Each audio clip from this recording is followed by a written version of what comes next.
تعلیمی وظائف کی رقم کتنی ہے؟ جی، تعلیمی وظائف میں جو وظیفہ ہے اس میں ہم نے حال ہی میں تبدیلی کی ہے، اور 1 جنوری سے اگر آپ کا بچہ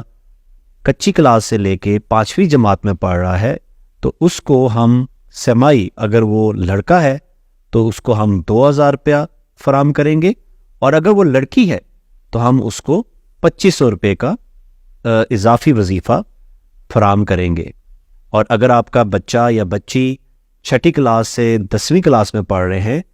تو لڑکا ہونے کی صورت میں ہم جو وظیفہ ہے سمائی وظیفہ وہ ہم 3000 روپیہ دیں گے، اور جو لڑکی ہے اس کو ہم سمائی وظیفہ جو ہے وہ 3500 روپیہ دیں گے۔ اور اسی طریقے سے اگر آپ کا بچہ یا بچی 11ویں یا 12ویں جماعت میں پڑھ رہے ہیں اور وہ بے نظیر انکم سپورٹ پروگرام کے تعلیمی وظائف پروگرام کا حصہ ہے تو ان کو اب